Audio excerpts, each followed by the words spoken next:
It's the Social Club. We asked you for your questions via the hashtag #AskTheClub on Twitter at Ball Street. If you've done so, get involved for future shows. Let's get stuck straight into it. First question, this one's directed at Robbie, comes from a Kamedo Guna. If you can change 3 players except Arteta, Rosicky and Flamini, who will you change and why? I'm presuming at the end of the season, I guess. Or... So you can't... Who? Arteta, Flamini... You basically can't pick the 3 that everyone would change with any sense. Those 3 are going anyway. They're all going to be sort of out of contract. Oh, gosh. Wilshere? No, I want to keep Wilshere. Yeah, what for? Yeah. Treatment table cold? Because you know what? It'd be just our luck, right, to get rid of Wilshere and then he goes somewhere and then he's fit and he's brilliant, just like what we've ran Percy. Yeah. So, it's a hard question. Theo Walcott's under threat, I think. You know, because he's just not delivering. He's under threat to go. I think per Mertesacker, we need an upgrade. He's been a good servant to the club, but you know, it's definitely time for upgrade there. Centre half, and who else? Do you rate Gibbs? Debucci. He's out on loan anyway, so we can bring in a new right back. I love that. Like, that was the easy answer. Probably should have gone to that first.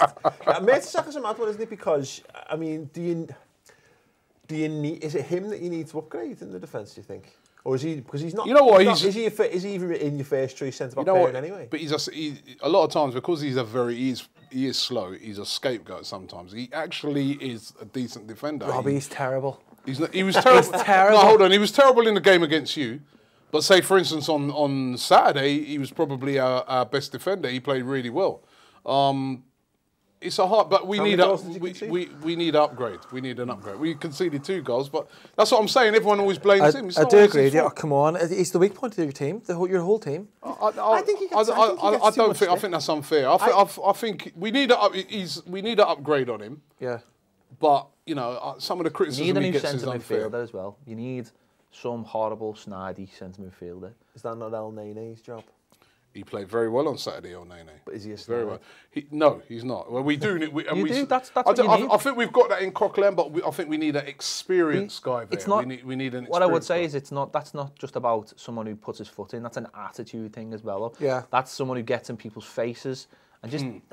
A lot of clubs need it. It's what a lot of clubs need. And there's not a lot of them sort of players exactly, around. Exactly, there isn't, but it's an old-fashioned kind of trait as well. You need someone who is happy pointing fingers at other. I think that's something that's massively gone out the game, and I know a lot of like PC people are happy about that, but I love people like Roy Keane who tell players from the opposition and also tell players from his own club what the faults are and drag them up. Yeah. And there's not enough of that about, you know, there's not enough characters about Liverpool, prime example. Brendan Rodgers couldn't cope with them and got rid of them all. And look at Liverpool now. They look doing all right, but they look spineless. As in, where are the characters? Where are the people? As I say, it's a dying thing in football, unfortunately. Yeah. There does need to be some. I think though with the Mertesacker thing is that occasionally you just need a centre half who's really good at heading stuff away. Yeah. You know what I mean? Like, and it's so all he's literally there is to stop you getting bullied by the teams that just put a big donkey up front. And like basically what Liverpool's biggest weakness has been for years. And I don't know what would you have to pay? Yeah, sure. What would you have to pay to that? Imagine the atmosphere in the dressing room. What would you have to pay to properly upgrade on a Mertesacker? And is it worth the money? No, it's definitely we do. But I think we do need to upgrade on him. Even though, as I said, I like him. He's done well for Arsenal, but you can start to see now he's starting to fade. Yeah, so he will be the other one. Okay, great. Well, yeah, keep your questions and thoughts coming in. Obviously, if you agree or disagree with Robbie's picks, let us know in the comments below. And obviously, leave your 3 players. Even if you're not an Arsenal fan, it's always good. It's always good to talk about other people's clubs, isn't it? That's what the internet's for. Okay, Gaz Jones EFC as a question, funnily enough, directed towards actually Baz, to be fair, but we'll give it to you. Thanks. Because you're here. I'm back off my suspension. In fact, and you know what? No, we'll do it. We'll have to, who would Baz like to see appointed as Everton manager if Martinez? Baz would like to see Baz appointed as Everton manager. Who would you like to see if Martinez deservedly gets the push, as is quoted here? Who would you like to see appointed as the Everton I'd like manager? to see Emery appointed from Seville. Unai. I think he has got the pedigree, and he's not quite in the upper levels of, you know, the people that you'd want. I mean, it'd be lovely to have, you know, go after a Mourinho or someone like that. Would you reappoint Moyes? No, why bother? Would you? Why bother going back in time? He's someone, you know, who's won Maybe a you need to save your family from destruction. You know, it's been the basis of a hit Hollywood movie. I'm just saying. exactly. The theatrical days are behind. Yeah, I think so. He's won a couple of Europa Leagues. He's managed a club sort of very similar to Everton for the last few years, and he's the kind of man that I would like to see. He's a winner. Yeah. That's what I'd like to see at Everton. I know you hear a lot of shouts of people like Eddie Howe and people like that, and it's like, no. If Everton are what Everton want to be, and if Everton are really getting all this money, which, you know, I don't know yet, but if it really is going to happen, then go out and get the best. Yeah. Stop. Rafa Benitez? He wants to stay on Merseyside. To be honest, right, I mean, I'm quite conflicted about Rafa Benitez. He probably would be able to deliver, but he'd already have to win over fans, and I think that's a big barrier to get over. Yeah. It's like, to be fair, like if Rafa was to come back to Liverpool, he'd still have to win over.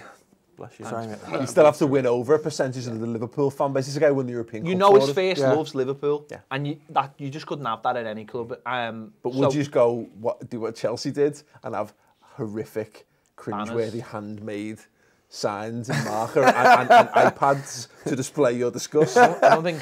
No, I don't think iPads are permitted. I think the Emery one's a great shout because he's that.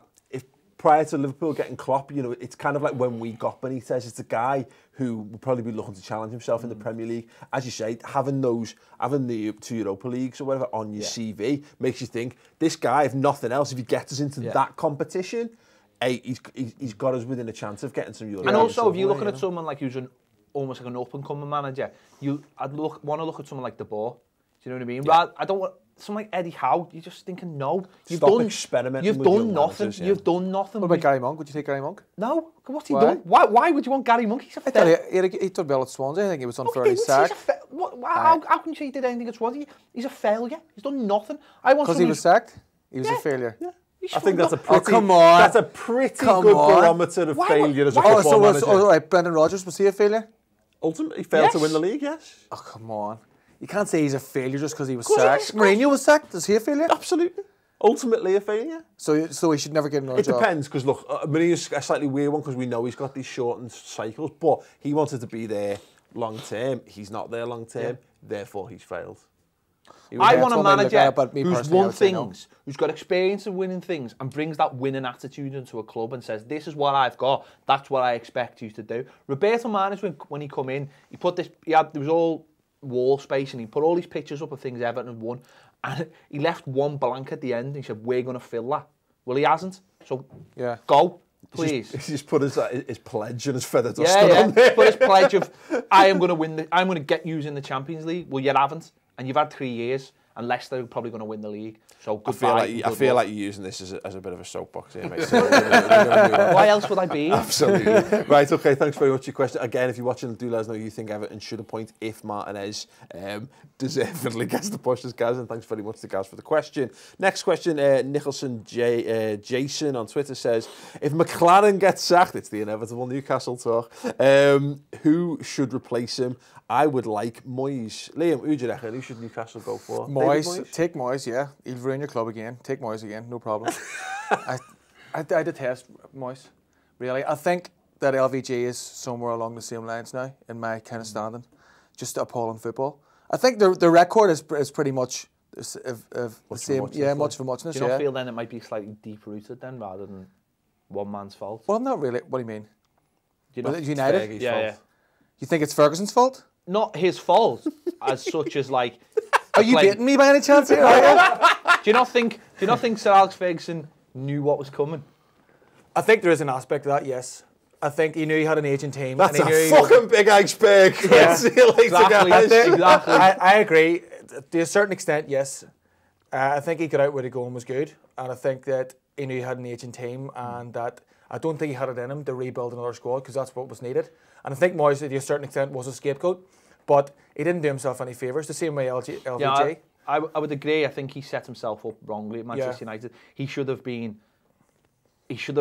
opened himself up and his ego and gone, I am having all of this. And he didn't. He went, I think he might fit Newcastle, though. But no, I'm not getting back to the question, Robbie, and nicely done. I was getting back to the question. I was going to say he would be perfect for Newcastle. You think he'd be perfect? He would have been perfect for Villa. And why do you think? Because he's not going to be given any money?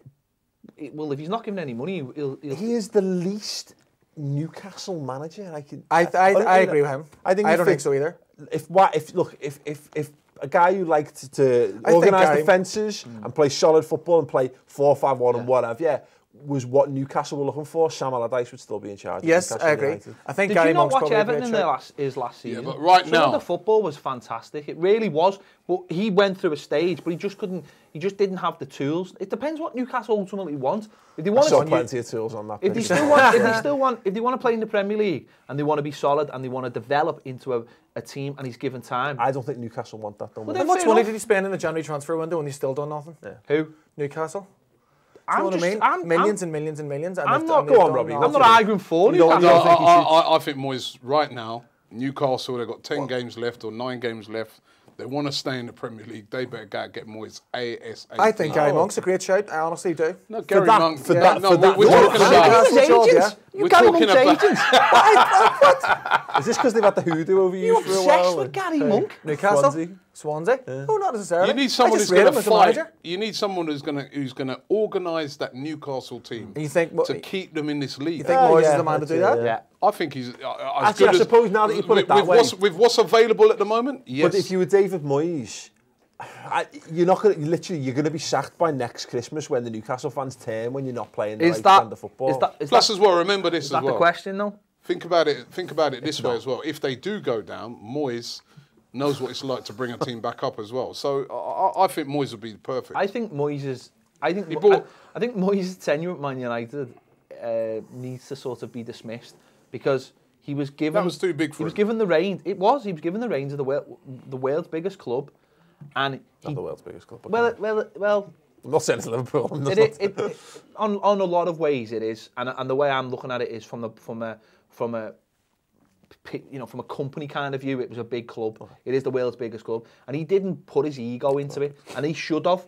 I disagree. I think on the flip side, he put all the stuff into it, and he came out like an idiot. He strolled round Everton like he was Vince McMahon. Honest to God, if you read any extracts of Ferdinand's book or anything like that, they went on tour to Australia and they went for a kick around on the beach. You know what I mean? Because Moyes said so. Because I'm the gaffer and you'll do whatever I say. But when he was in the media, he never like at Everton. He was Everton. He was in every orifice. But I don't think that was ever going. But that was never going to happen. Ferguson, no, was it? That was never going to happen. No, never going to be able to come out. But that's the problem. But that's what I mean. Whereas you go to somewhere like Newcastle, I don't know if you'd be able to do it. Newcastle, but if he'd gone to Villa would not be anywhere where they are now. Simple as that. They'd be. There's another one possible for Newcastle. Would you take Tim Sherwood? No. Are you on crack? Why don't you? You don't rate Sherwood either. Are you don't rate Sherwood? I've just zoned out for a second there. Why? Have you hit your head this morning? Why? I like Tim Sherwood. I'm not saying he'd be a fucking top 4 manager, but for someone like Newcastle, I think he'd do a good job. I actually think he's right. I think he would be he is a full-on Newcastle manager. Is he going to keep them in this league? That's the main thing at the moment. I think you're right. I think Robbie's got it spot on. I was listening to the radio yesterday, and they were asking, is Remy Gard the right guy? And they had a Villa fan on. They were asking, is Remy Gard the right guy, the right manager for you right now? And he said, no. Why do we keep Sherwood? Gard's won 2 out of his last 15 games. Sherwood surely would have won more than that. And if he didn't, he would have hit the player a slap in the back of the head. Blagger. Sherwood shouldn't be near football. Never mind a football club. He's a BT pundit at best. He is a BT pundit. He's awful. He shouldn't be near. We shouldn't be. He is. Tim Sherwood is full on talk sport. All I'm saying. There are so many managers out there that don't get given a chance because they can't talk like Tim Sherwood, and that's the problem. He is all spin, and he's awful. Okay. Him and Gary Monk. Oh, you can sound okay. Again, I feel like they have the anti-Sherwood. So, but for Newcastle though. Yeah. Look, I think the key point on this. And people accuse me of being anti-Newcastle. Oh, it's all right. I don't like Newcastle. I think the key point on this is exactly what Robbie's saying: is that Newcastle, if there was a Sat McLaren today, they need to stay in the Premier League. Yeah. One of two things: they either need to accept that they're going down and get someone in who's going to come up, bring them back up, and you know what I mean, or you say, no, we're staying in this league. We're going to get a guy to do a job for us. So Nigel Pearson's out there as well. He kept Leicester up Nigel last Pearson year. would actually be a much better He's shout. got Yeah, experience. I'd actually agree with that. I'd agree with that. He's got I would agree with experience. that. But I still think Moyes, because Moyes has got experience of Championship with Preston, and also he organises his team. And at the moment, Newcastle have got some very good players, but they're a shambles. He's a leader You as need well. somebody who's going to Wasn't go it in called there. Division 1 back then? He's take a leader. control. He's a Do you think they're leader. going to sack? Do you think he's going to go? Yeah. After giving him so much money, after giving him so much money in January to spend, they're going to apparently sack at him. time of filming, apparently Moyes is in talks. That was the rumours. I think if you see the press conference the other day of the guy from one of the newspapers up there having a go at him, and he just walked out the press conference. He didn't even try. McLaren did, you mean? Yeah, he didn't even try and tackle him back. And what even made it worse? Should have kept walking. What even made it worse was the club media fella didn't say anything to the fella. He just let him have his rant. Just let him go. And it was. I'd love to see it at Everton, but it was. You could just tell he'd lost it, and he'd obviously lost the people around him as well. Do you know what I mean? You see that at other clubs when people ask inappropriate questions, and the people from the club just stand up and go, "I've told you, do that again, and you're out." This lad just was allowed to just keep going and going and going. That tells me that Newcastle being the club it is, it probably has a lot of people who work there who are massive Newcastle fans, that they all probably feel the same way. And if they're not behind the man, then the man's finished. Then Moyes is the type of fella just to walk in and just go, I own this place, and everyone needs to fall in line. And if you don't, there's no ego bigger than mine. That was what got him success at Everton to a point, and that was his downfall at Everton to a point as well, because you always thought he was bigger than the club. But I think for Newcastle in the short term, that would be the ideal situation. Do you think he'd save them? Do you think he would save them? Oh, easily. Yeah. I don't think it's that hard to save Premier League clubs. I honestly don't. I don't think. Listen, this is what Allardyce has made a career out of it. Look at Allardyce at Sunderland. They shipped like 6 in his second week at Goodison. A couple of weeks later, they're getting 0-0s away at places, and should have beat Stoke at the weekend. So it's not that hard, but you've got to have a template that works in the short term, but don't expect it to work in the long term. Yeah. Okay, great. So yeah, like I said, I think getting back to it, I think that's the notion right now. Moyes could be the guy to save Newcastle, but as another caution, it feels like once again, if they were to appoint him, it's another guy who's going to end up out of a job halfway through a season because the fans don't. He's not Newcastle, is he? They have to be realistic then, and this is what they keep telling me they keep telling me on the comments that they are realistic. Then if they're realistic, then just accept it. Just quickly, a couple of words on this, please, Robbie. At Ranger of Chelsea says, should Arsenal part ways with Wenger after the season ends? It depends what happens at the end of the season. Depends if we win anything. If you go home empty-handed? If we go home empty-handed, I think we have to start thinking about replacements, because it is... Sorry, is that a chair or a fence? No, I'm not sitting on the fence. I'm saying that if we don't win anything this season, you've got to look on it and say to yourself, well, we're not progressing. Yeah. So, having said that, at the end of this season, he's only got 1 year left anyway. So, I can't see the Arsenal board sacking Arsene Wenger. I was asked a great question the other day in relation to this question, actually, that should one of the lads on the football team said, should Wenger have went out and just splurged 50 million in the January transfer window, knowing that the supposed other big 3 in the top 4 had all, for want of a better phrase, fucked up until that point. He should have went, here's 50 million, give me what's available, who wants to come to Arsenal. There was nobody available, and score, really, was there? And score me goals. We had this discussion now. What he should have done. Why should he not have done that? And my question is, on the back of that, because he didn't, and because he didn't play up the Arsenal strengths at the time, and because he's not going to go on and win the title, in my opinion, he's not going to go win the title, should he be seen to be almost out of his depth, and he should be there next year? The problem wasn't January, the problem was the summer. Yeah. He should have went out there, and we were chasing Benzema, that's a definite, they were chasing Benzema. Yeah, but so were the French police. Right, so. and we weren't able to get Benzema, but we should have had a plan B. And we ended up buying nobody, and I think that's a mega error. Okay. Well, Sam, the end of the question was who's the replacement thing. We haven't got time for that right now, but I'm sure Joachim Low. Joachim Low, there you go. Well, he's answered the question. Didn't expect That's a great shout, actually. Yeah. That is a great shout. Okay, final question of the week comes from Hannah Rojas, Hannah_Rojas92. Is Ped as much a bellend in person as he is on the social club? Is that a real question? That's a real question. Yes. I'm actually made up that people are putting questions in. You know what? We had this conversation before, and we were having a very sensible debate on the future of MLS. You say sensible, it had spaceships in it. It did ultimately end up with football being played on Mars, but I thought, you've got depth. I have got depth. I just choose not to bring it to this show. I just choose to be that person that people call a knobhead. I don't think Peg can answer this question. I think I can. So, Robbie, is he as much of a bell-ending person as he is on the social club? Nah, he's all right. He's all right. Yeah, he's okay. He's all right. He's all right. I'm sitting on the fence again. For the blue. No, he's all right. He's all right. Sitting on the Right. fence. Yeah. Anyway, Liam just wishes I was more like Gary Monk. You know what? Slightly less bearded, mate. Yeah. Just saying. Yeah. Just saying. Yeah. Have you got his phone number? No. You're the one who likes him, not me. That's why he's not allowed it. Anyway, He's got everything else on his phone. Social Club this week. We're going to be talking whether Mahrez is the absolute shoo-in candidate for Player of the Year, whether Christian Benteke dived, and Baz is going to be swapping in. We're going to be discussing MLS madness on the opening week of the new season.